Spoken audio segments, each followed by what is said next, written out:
ఒకటి సార్, ఇప్పుడు మన బిలాంగింగ్స్ అన్ని ఒక చోట డిపాజిట్ చేస్తాం, లాకర్ రూమ్. అక్కడే ఒక మీరు చెప్పిన ఏది స్కానింగ్ ఏదో ఒకటి పెడితే క్యూఆర్ కోడ్తో మా దగ్గర ఉంది బొలారంలో.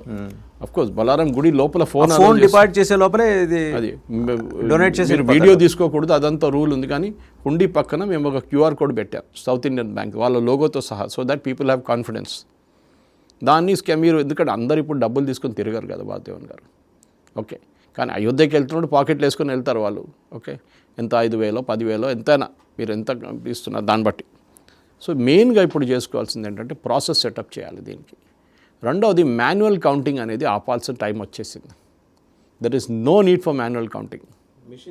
మిషన్కి ఇచ్చేసి ఓన్లీ ద ఫైనల్ బండ్లింగ్ ఒక్కటే చేయాల్సి వస్తుంది. మీకు మిషన్ సార్ట్అవుట్ చేస్తుంది. మీకు 20 రూపాయలు సపరేట్గా 10 రూపాయలు సపరేట్గా మీరు ఒకటేసారి ఇవ్వచ్చు. ఈవెన్ కౌంటర్ఫీట్ కరెన్సీ ఉన్నా పక్కన పడేస్తుంది. కరెక్ట్. సో ఇట్లాంటి దాంట్లో వాసుదేవన్ గారు, ఎందుకంటే నేను ఈ డేటా అంతా చూస్తున్నప్పుడు అదే నాకు కనిపిస్తుంది. ఈ ఎస్ఐటి వాళ్ళు ప్రాసెస్ ఏం చేశారంటే ఇప్పుడు వాళ్ళ దాంట్లో 2.79 crores ఎస్ఐటి దగ్గర కన్నా ముందు వీళ్ళు పట్టుకున్నారు అనుకున్నారు దాదుకోండి. అది కాకుండా ఈ మెయిన్ రీజన్ వీళ్ళు దొంగతనం ఎందుకు చేశారనేది దాని మీద కాన్స్పిరసీ ఉంటుంది. నేను ముందు కూడా దీని గురించి చెప్పాను. ఎప్పుడైనా మీరు ఒక మనిషిని రిక్రూట్ చేస్తున్నప్పుడు వాళ్ళ బ్యాక్గ్రౌండ్ చెక్ చేస్తారు. వీళ్ళంతా రికమెండేషన్లు వచ్చారంట. వాడు వీడి తెలుసు, వాడు తెలుసు, వాడు వీడిని తెలుసు అని తెచ్చుకున్నారు. ఎందుకంటే దొంగతనం చేసినప్పుడు అందరూ ఆనర్ అమంగ్ ద థీవ్స్ అంటారు ఇంగ్లీష్లో. దొంగలు కూడా ఉంటుంది అది ఆనర్ ఒకటి. ఓకే, వాల్యుబుల్స్ ప్రాబ్లం లేదు దాంట్లో, చాలా క్లియర్. ఫ్రిస్కింగ్ అది ఇంకో ప్రాబ్లం.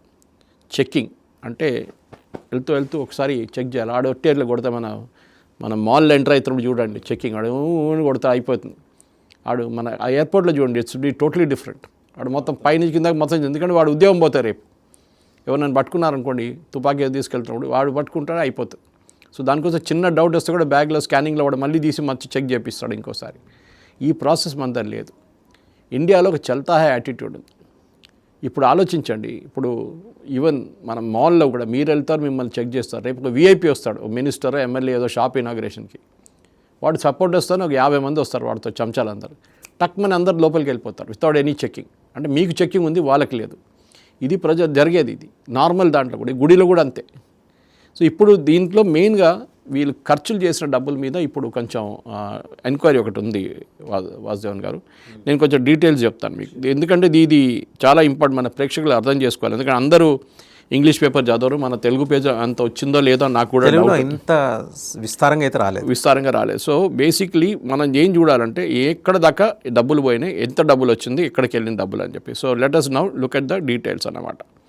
దీంట్లో మెయిన్గా ఇప్పుడు వీళ్ళేం చేస్తున్నారు, ఈ ఖర్చు అయిన డబ్బులు, ఓకే, ఏది ఈవెంట్స్కి ఖర్చు అయింది చూడండి, దాని డీటెయిల్స్ చెక్ చేస్తున్నారు. ఇప్పుడు నేను చెప్పాను చూడండి, 300 వచ్చింది, 240 ఖర్చు అయిందని. ఈ ఈవెంట్ ఎందుకంటే ప్రాణప్రతిష్ఠ జరిగినప్పుడు ద మెయిన్ థింగ్ ఆ రోజు అని కాదు, ఆ టైంలో, ఆ వారం పాటు, ఆ స్పాన్ ఆఫ్ టైంలో 113 రూపాయలు ఖర్చు అయినాయి. 113 కోట్లు ఖర్చు అయినాయి. 113 కోట్లు. సో దాంట్లో రామ్లల్లా కాన్సక్రేషన్ సెరమనీ Jan 22 8,000 గెస్ట్లు వచ్చారు.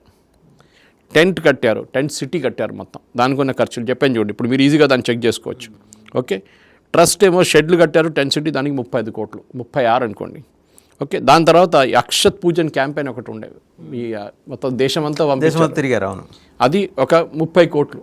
ఓకే, అది కాకుండా పబ్లిసిటీ అండ్ అడ్వర్టైజింగ్ 21 కోట్లు.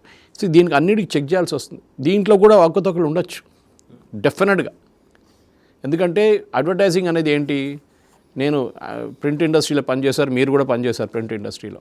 డిఏవిపి ఉంటుంది, వాడు సర్క్యులేషన్ మీద మీకు యాడ్లు ఇస్తాడు, సర్క్యులేషన్ ఉందా లేదా చూసి. కానీ మన దగ్గర ఈవెన్ తెలంగాణలో ఉంది, కొన్ని పేపర్లకు సర్క్యులేషన్ ఉండదు. వాడు వారంలో ఒకసారి ప్రింట్ చేస్తాడు, డేట్ లైన్ మార్చుకుంటాడు, ప్రతిసారి 10 కాపీలు ప్రింట్ చేస్తాడు. వీళ్ళు అడ్వర్టైజ్మెంట్ ఇస్తారు ఆ 10 కాపీల కోసం, వాడికి లక్షలు వస్తాయి, మంచి లైఫ్ లీడ్ చేసుకుంటాడు. ఇట్లాంటి దీని కూడా ఉండొచ్చు ఇక్కడ కూడా. సర్క్యులేషన్ మీద ఇచ్చారా, నాన్ సర్క్యులేషన్, ఎందుకంటే ఇది ట్రస్ట్, ఇది డిఏవిపి రేట్స్ రాదు వాళ్ళకి, గవర్నమెంట్ డిపార్ట్మెంట్ ఆర్టీఐ కింద కూడా రాదు, మనం అడగలేం. అదే కదా, అదొకటి. అది కాకుండా డెకరేషన్ లైటింగ్ మీద వీళ్ళు ఖర్చు చేసింది 14 కోట్లు. అండ్ అదర్ ఎక్స్పెండిచర్స్ అంటున్నారు, అదేంటి ఫుడ్ అరేంజ్మెంట్స్ కోసం 5 కోట్లు, విచ్ ఇస్ ఎక్స్పెక్టెడ్, అదంత పెద్ద ప్రాబ్లం కాదు. రిచువల్స్ మీద 1 కోటి రూపాయలు ఖర్చు అయింది. డివోషనల్ మ్యూజిక్ కోసం 90 లక్షలు. దాని తర్వాత సౌండ్ సిస్టము, ఎలక్ట్రిసిటీ, మండల్ పూజ దాని అన్నిటికీ ఉంది. దాని తర్వాత కూడా జరిగింది, ప్రతిష్ట జరిగినప్పుడు కూడా ఖర్చులు వచ్చినాయి. 83 లక్షలు, 52 లక్షలు లైటింగ్ కోసం, 83 లక్షలు ట్రస్ట్ వాళ్ళు ఖర్చు పెట్టారు. ఇదంతా డీటెయిల్స్ ఉంది. So these are all cheque payments. Problem లేదు, మీరు వోచర్ పేమెంట్స్ ఉంటుంది, చెక్ పేమెంట్ ఆడిట్ చేయాల్సి వస్తుంది దాన్ని. ఇది మెయిన్గా నేను చెప్పినట్టు సూపర్వైజరీ ఫెయిలియర్ ఒకటి కౌంటింగ్లో జరిగిందంతా. అండ్ కౌంటింగ్ రూమ్లోనే జరిగిందని చెప్పి చాలా క్లియర్గా ఎస్ఐటి దీన్ని ఫ్లాగ్ చేస్తున్నారన్నమాట.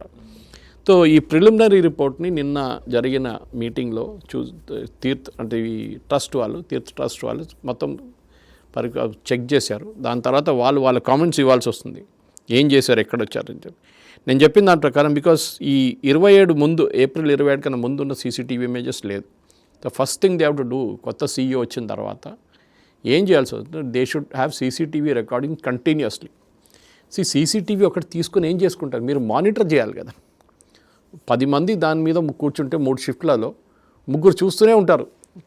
ఇప్పుడు మీరు సీసీటీవీ చూడండి, మాల్స్లో కానీ కావాలి చెక్ చేయరు, అక్కడ వాడు ఉంటే సీసీటీవీ నడుస్తూనే ఉంటుంది. కానీ కొన్ని ప్లేసెస్లో, హై సెక్యూరిటీ ప్లేసెస్లో వాడు కన్సిస్టెంట్గా చూస్తూనే ఉంటాడు. కానీ హ్యూమన్ బీయింగ్ కదా, కొంచెం మన మనుషులు, మన కొంచెంసేపు తర్వాత మన కన్ను నచ్చేది, ఏదైనా టైర్డ్నెస్ అయిపోతారు, నిద్రపోతారు. కానీ సీసీటీవీ ఇమేజెస్ చెక్ చేయొచ్చు. ఇప్పుడు ఏఐ బేస్డ్ ఉంది. మొన్న బీహార్లో ఒక ఎగ్జామ్ జరిగింది, వాసుదేవన్ గారు, ఏదో ఒక టీచర్ ఎగ్జామ్, ఎంట్రన్స్ ఎగ్జామ్. దాంట్లో 11 మందిని పట్టుకున్నారు. ఇంపర్సనేషన్ అంటే యాక్చువల్ క్యాండిడేట్ ఎగ్జామ్ రాయడానికి రాలేదు, వేరే వాళ్ళు వచ్చారు, పట్టుకున్నారు. ఎట్లా పట్టుకున్నారు, they used AI images. Candidate photos వాళ్ళ దగ్గర ఉంది, ఈ క్యాండిడేట్ ఎంటర్ అవుతున్నాడు, మ్యాచ్ చేసుకుంటూ వెళ్ళారు. 11 మందిని పట్టుకున్నారు. Why can't we do that? ఇక్కడ కూడా చేయొచ్చు. మీరు ప్రతిదానికి పట్టుకోవచ్చు కావాలంటే. మీకు అది first of all you should have that, ఏం చెప్తారు, ఒక అర్జ్ ఉండాలి, వీళ్ళు దొంగలు నేను ఈ గుడి లోపలికి రానియను అని చెప్పేసి. ఓకే, ఇప్పుడు జరిగింది, ఇప్పుడు ఏం చేయలేం దాన్ని. కొంతమంది అఖిలేష్ యాదవ్, అరవింద్ కేజ్రీవాల్, ప్రియాంక వాద్రా వీళ్ళందరూ రాముడు లేనని చెప్పిన మనుషులు ఇప్పుడు దిగి వచ్చారు అందరూ కావాలని చెప్పి. అది ఈవెన్ నిన్న ఒక రాలేదు కదండి కాంగ్రెస్ వాళ్ళు, రాహుల్ గాంధీ అదే అంటారు. నిన్న ఒక దర్గా మీద యూపీలో జరిగింది కాంట్రవర్సీ, ఇవాళ పేపర్లో వచ్చింది. అది కూడా 100 కోట్లు కనిపించట్లేదంట.